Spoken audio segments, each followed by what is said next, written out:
apa kabar? Semoga selalu dalam keadaan sehat walafiat. Tetap semangat kembali saya ajak Anda untuk berbincang dengan Bung Rocky Gerung. Bung Rocky, kemarin itu cukup ramai saya simak ya, Anda di Mataram ya kemarin Anda ya. Ada dua event kalau tidak salah di Mataram gitu ya. Iya, teman-teman mahasiswa dan LSM juga OKP Mataram menunggu saya. Jadi saya kasih ceramah di situ tuh pagi di kampus, siang lah di kampus, malam di kafe yang lebih longgar karena ada gubernur datang di situ, Zulkifli Mansa juga karena dia teman saya, dia dampingi saya juga. Dia merasa dia tuan rumah, jadi kira-kira dia yang traktir lah itu diskusi di kafe itu dengan OKP dan mahasiswa. Yang agak mendebarkan di eh, kampus Universitas Muhammadiyah, Hmm. umat Universitas Muhammadiyah Mataram itu yang kelihatannya ada teguran. Mungkin rektor juga agak panik karena tokoh-tokoh oposisi ada Refki Harun di situ, Saud Situmorang tuh merasa akan ada laporan. Jadi terpaksa pakai teknik khas mahasiswa supaya karena saya yang diincar, maka Mas bilang Pak Rocky itu ngomong belakangan aja tuh supaya nggak ada video segala macam. Tapi saya udah tahu pasti diam-diam mahasiswa juga eh, memvideokan peristiwa itu kan. Itu ramai sekali karena mungkin ada 1.000 mahasiswa di situ. Tapi itu tetap berjalan dengan kucing-kucingan. Jadi kita lihat bagaimana kampus tetap masih dikendalikan oleh kekuasaan tuh. Bahkan Mungkin sampai kampus swasta ya, sampai kampus ya, swasta seperti Muhammadiyah ya. iya itu kampus ya di kampus Muhammadiyah yang sebetulnya lebih lega harusnya kan. Dan saya kira itu juga yang akan merembet kemana-mana. Jadi ada semacam rasa ketakutan yang nggak bisa dijelaskan. Ngapain rektor itu takut pada kekuasaan? Kan nggak ada urusannya antara upaya untuk menerangkan kritik di wilayah akademis, Nah, kalau kampus yang komunitasnya adalah komunitas berpikir dan rektor bertanggung jawab di situ kan. Kan ini nggak hmm. ada urusan dengan keamanan negara kan. Cukup Hmm. dengan keamanan kampus. Kan nggak ada orang yang bikin rusuh di dalam kampus kalau dia jadi statusnya pengundang. Jadi Hmm. udah saya perhatikan lagi bahwa mulai lagi ada hambatan terhadap para mahasiswa yang mengundang saya itu, dan itu menandakan bahwa rejim ini memang mengintai semua potensi kritik apalagi di tahun politik. Sementara tokoh-tokoh partai boleh berseliweran dengan baliho segala macam. Nah, saya cuma datang ke kampus untuk membawa pikiran kecil, yang tentu dengan efek yang sering kita sebutkan untuk mempertanyakan legitimasi kekuasaan. Tuh. Hmm. Jadi terlihat sekali aparat negara itu mulai dikerahkan oleh kekuasaan untuk menghalangi pikiran-pikiran warga negara. Ya, ya, ya. Ini berarti kalau kemarin Gibran tidak pernah datang debat itu namanya debatofobia. Kalau ini saya kira rektor-rektor itu mengidap rokiophobia, gitu ya. Ya, atau oposisi fobia lah gitu. Oh, rokiophobia. Walaupun personifikasinya, padahal saya udah dicabut laporannya oleh PDIP kan. Tapi kelihatannya PDIP juga melemah tuh, dan kekuatan PDIP untuk mengimbangi regimentasi Jokowi makin lama makin kurang. Dan itu mungkin yang menerangkan mengapa akhirnya rezim Jokowi juga merangsek lagi lebih dalam upaya untuk menghalangi ekspresi-ekspresi pikiran bebas, termasuk soal diskusi menyangkut HAM, kebijakan pemerintah, hal yang khas dibicarakan di kampus sebagai bentuk kritik. Hmm. Ya, ya, ya. Rupanya dua periode berkuasa itu membuat PDIP lupa bahwa mereka itu adalah sebenarnya bagian dari oposisi yang panjang bahkan dimulai dari Orde Baru gitu ya. Ya, itu hal yang mestinya dihidupkan di dalam jiwa kebantengan ini, akhirnya bantengnya mulai menunduk. Kelihatan kesan saya begitu tuh. Dan perlawanan-perlawanan yang tadinya diawali oleh Ganjar, lalu diikuti dengan sinis maksudnya mengirimkan sinyal sinis pada Presiden Jokowi, oleh Mbak Puan, Ibu Mega juga, Hasto, kelihatannya meredup. Jadi kita mulai melihat ada tekanan yang disebabkan oleh ketidakkonsistenan PDIP kan. Jadi PDIP tanggung mengkritik Pak Jokowi itu. Mestinya Ganjar setiap hari hajar aja Pak Jokowi kan. Toh Pak Jokowi udah memilih partai yang lain, tuh udah ingin membesarkan PSI, dan bahkan PAN menyebutkan bahwa itulah partai Jokowi segala macam. Jadi harusnya PDIP ambil sikap moral yang hitam putih aja tuh. Tetapi tentu dengan konsekuensi mampu untuk bertahan dari serangan Jokowi yang tahu bahwa PDIP banyak hal yang bisa dikriminalkan. Ya, ya, ya. Nah, ini menarik karena karena kemarin kan, oh ya kita lupa ini bahwa kemarin itu adalah hari anti korupsi dan sekarang hari ini adalah hari HAM ya, HAM sedunia gitu ya. Kita Ya, ucapkan selamat untuk itu ya. Saya juga bingung mau mengucapkan selamat untuk apa ya, karena kondisi korupsi kita makin buruk, HAM juga tidak membaik kan indikatornya tadi ya. Soal Anda tadi pasti itu kan berkaitan dengan HAM juga. Tapi tadi ada menyinggung soal soal PAN dan PSI. Kalau PSI ya kita nggak terlalu kaget, kemarin ulang tahunnya yang bertepatan dengan hari anti korupsi gitu, dan ini ironis mereka mengundang memakai tagline anti korupsi itu, dan di situ jelas kaos-kaosnya bergambar Gibran dan Kaisang dan partainya Pak Jokowi. Masuk akal karena jelas itu anaknya Pak Jokowi di situ, dan targetnya katanya dia akan setidaknya masuk parlemen dan punya wakil ketua DPR. Berarti kan jadi partai menengah dan besar dong ya Bung Rocky, tinggi banget targetnya. Yang agak aneh yang saya Anda sebut tadi, kalau PAN kemudian juga mengklaim bahwa ini PAN itu sebenarnya partainya Pak Jokowi, karena Pak Jokowi sudah tidak di partai yang lama, karena partai yang lama ribut terus, kata Zul. Ini berarti konfirmasi dari Zul bahwa Pak Jokowi sudah keluar dari PDIP dong kalau gitu.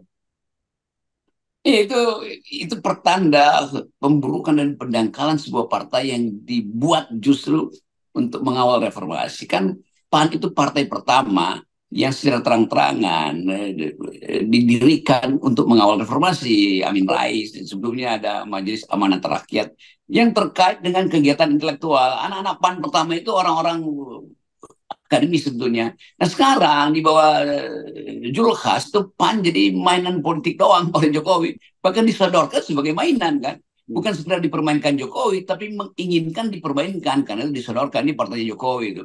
Jadi kendali-kendali kekuasaan tidak bisa terhalang oleh sifat dari PAN yang adalah partai reformis. Nah itu menunjukkan bahwa di dalam PAN itu paling nggak 3-4 orang pimpinannya itu diincar Jokowi untuk ditaklukkan melalui sprindik karena pasti ada kasus korupsi di situ kan. Kan bagi partai seperti PAN itu kan nggak mungkin mengambil resiko untuk menjilat habis-habisan. Itu marwahnya dia di mana? Terus semangat awal partai itu dibentuk di mana tuh? Itu yang kita anggap kok mudah sekali ya. Sebuah partai yang udah puluhan tahun dengan semangat reformasi akhirnya tenggelam di dalam tukar tambah yang sangat sangat rendahkan kan. Itu poin kita tuh. Kalau PSI ya udahlah itu juga dengan tema yang sama akhirnya mendukung Jokowisme dan kita nggak pernah tahu apa yang mereka sebut sebagai Jokowisme dan sebetulnya kehilangan kemampuan untuk berpikir secara masuk akal tuh. Tokoh-tokoh intelektual di PSI akhirnya jadi kacung dari istana juga atau kacung dari bukan jadi kacung kepala negara, kacung dari anak kepala negara. Kan itu dangkal sekali kan. Jadi pengetahuan kita tentang mereka yang harusnya menunjukkan semacam kemuliaan, nobility di dalam politik itu ini hilang. Jadi kasak kusuk, lama-lama betul-betul menunjukkan bahwa mereka sebetulnya nggak ada apa-apa dari awal tuh. Dan karena itu dengan mudah diperintah-perintah oleh anak Pak Jokowi kan. Jadi sebetulnya sistem kepartaian kita itu ya dikandangi sebetulnya oleh kedunguan tuh. Kalau ada semacam kepintaran itu menunjukkan bahwa akan ada perlawanan. Kan dalam politik yang melawan itu hanya karena mampu untuk melihat lebih jernih hitam putihnya tuh. Nah PSI udah betul-betul udah abu-abu dan bahkan mungkin udah ke arah hitam. Ya.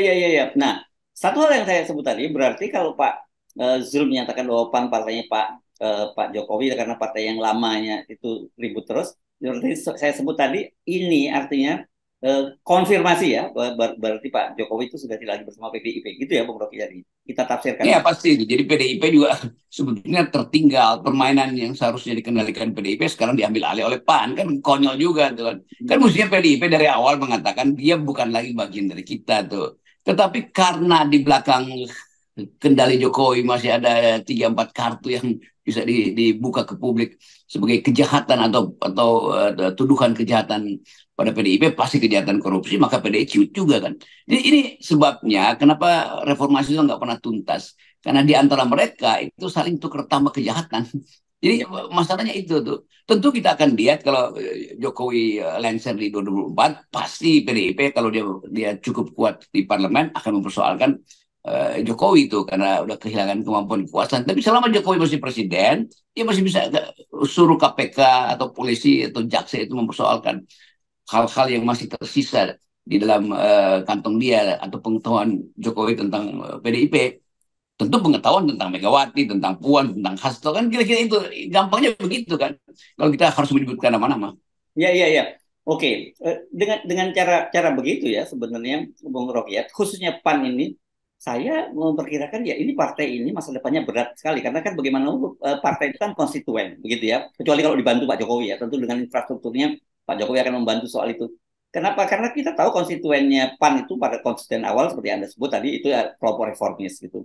Belakangan kemudian ketika Pak ditinggalkan sejumlah tokohnya itu kemudian Pak Amin yang lebih menonjol dan itu pasti lebih dekat dengan Muhammadiyah begitu ya, Bung Rocky. Tapi kalau kemudian sekarang ke partainya Pak Jokowi, kan dia sebenarnya berebut ceruk itu dengan PSI dan saya yakin Pak Jokowi pasti akan lebih mengutarakan PSI dong. Saya kenal beberapa teman yang nyalek di PAN dan selalu menerangkan pada saya bahwa yang sebetulnya sudah duga juga keterangannya. Ya kita ada dalam koalisi Prabowo Gibran, tapi kita fokus pada legislatif tuh. Kenapa? Ya karena ada soal Gibran. Jadi mereka yang masih berakal itu merasa Gibran itu yang tidak layak untuk dipamerkan sebagai simbol dari kepemimpinan politik Indonesia. Karena itu malu misalnya tokoh-tokoh PAN ini untuk taruh foto Gibran tuh sama seperti SB. Kalau SB terang-terang dari awal dia cuma pro Prabowo tidak pro Gibran tuh kan itu lebih jujur. Nah PAN ini juga mau niru-niru SBY, tetapi SBY nggak akan bilang Demokrat itu partainya Jokowi. PAN ini lemah sekali ternyata tuh. Udah malu-malu untuk taruh foto Gibran atau menghindar jangan sampai bayangin misalnya kalau foto Gibran ada di baliho di Sumatera Barat itu pasti PAN itu drop lagi di situ padahal di situ Oh iya cukup iya banyak iya kan. betul betul. Kan itu dasarnya tuh. Jadi teknik itu gagal lagi tuh. Orang akan bilang, ya Anda nggak taruh foto Gibran, tetapi menurut Ketua Umum, PAN itu adalah partainya Jokowi lah. Itu lebih parah lagi tuh kan. Jadi kemampuan psikologi untuk bertahan udah hilang. Jadi PAN ya udah kita anggap partai masa lalu. Ngapain pilih PAN? Kalaupun masih ada orang yang menganggap ya pilihlah PAN itu. Jangan peduli dengan pilihan presidennya, pilihan calegnya juga.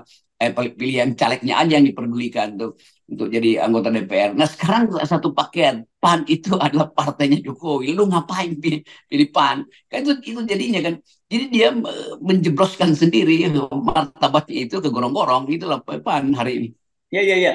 Dan betul-betul ya pemilu 2024 ini mengkonfirmasi kita betul-betul yang tesis lama Anda bahwa orang semua mencebur dalam satu kolam dan kemudian akhirnya jadinya kalau ya IQ-nya yang 200 tuh tinggal sekolah satu kolam gitu ya. Ya orang ya kalau begitu udahlah itu Zulhas itu Pak Ketum itu bikin aja kongres luar biasa tuh serahin aja kepada Jokowi kan lebih jujur gitu daripada nempel-nempel atau berupaya untuk nyari sisa-sisa gula di bibir Jokowi kan tuh istilah jadinya begitu kan. Jadi taburan gula itu mau dijilat-jilat juga oleh PAN itu padahal di bibir Pak Jokowi bukan sekedar manisnya gula itu ada kebun tebu di situ yang bisa dipanen oleh siapa saja kayak yang kekurangan gula tuh. Jadi kelebihan-kelebihan dari reformasi yang menjadi dasar argumen untuk mendirikan PAN itu lenyap. Jadi ingatan publik bahwa PAN pernah menjadi partai pertama yang menyatakan diri berbeda dengan Orde Baru setelah reformasi, akhirnya masuk di dalam genggaman Jokowi. Bukan Jokowi yang tarik mereka, dia menyerahkan diri pada Jokowi. Ini betul-betul dangkal ini kepemimpinan Pak Zulhas ini. Dan tentu di belakang kalkulasi Pak Zulhas ada aja senior-senior yang memang merasa menjual diri pada Jokowi lebih berguna daripada memelihara semangat reformasi di konstituennya. Ya, hal yang sama saya kira terjadi dengan PDI dengan pernyataan Kaisang kemarin bahwa targetnya sekarang partai kecil tapi sekarang udah mulai besar dan targetnya itu masuk DPR dan wakil ketua DPR. Nah, kalau dia menyebut dapat posisi wakil ketua DPR, berarti kan ini didesain untuk menjadi partai besar, gitu ya. Bukan didesain, ya, dipersiapkan dan direncanakan, begitu ya. Dan kita tahu ceruk pasarnya dari PS ini ya pasti mau nggak mau makan menggerus PDIP. Kan begitu yang saya kira jadi yang harus waspada juga PDIP juga sekarang ini, gitu. Itu ini tragedi kepartaian Indonesia. PSI didirikan untuk memuliakan pikiran generasi baru, generasi muda tuh diasuh secara ideologis, pakai istilah solidaritas. Tiba-tiba datang seseorang yang entah dari mana idenya itu disodorkan dan diterima oleh para pendirinya kan. Jadi memang ini kelakuan pada akhirnya kita mengerti bagaimana Indonesia itu nggak bisa tumbuh secara demokrasi itu. Nanti ada partai politik lalu diterangkan Indonesia adalah negara demokrasi karena ada partai politik. Iya, partai politik itu membengkak bukan bertumbuh tuh. Dan membengkak itu artinya ada infeksi sebetulnya kan. Ya. Dan kemungkinan kita melihat bahwa orang makin lama nggak percaya pada apa. Atau pas sekarang pun publik udah nggak percaya pada partai itu. Saya bertemu dengan tadi saya sekarang di Jogja karena siap-siap untuk nanti malam perayaan Hari HAM. Bertemu dengan seorang pemilih pertama umur 17 tahun. Saya tanya pada dia mau pilih siapa nanti. Dia bilang dia bangga dia buat jadi pemilih pemula tuh. Tetapi setelah kita diskusi, dia justru mulai pesimis. Kalau begitu, Om Rocky saya mungkin bukan jadi pemilih pemula, tapi golput pemula tuh.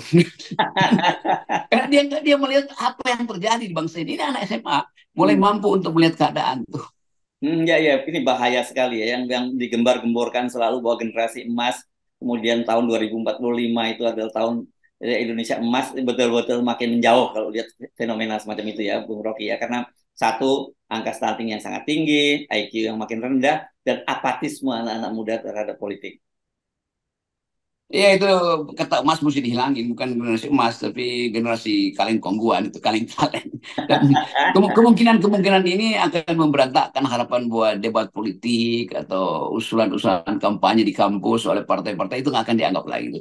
Karena Yes. dari awal terlihat bahwa penyesuaian yang masih dimungkinkan sudah tidak mungkin kita harapkan lagi tuh. Orang masih berharap ya mungkin PAN atau PSI yang masih ada sedikit kritik lah. Tapi makin lama justru makin tenggelam kan. PAN makin lama makin dangkal dan PSI makin lama makin konyol tuh kan. Itu yang terjadi. Oke, baik, makasih Bung Rocky. Kalau kita tetap pulihkan akal sehat, 0%. Ya. Mestinya dipulihkan dari awal di barang nih.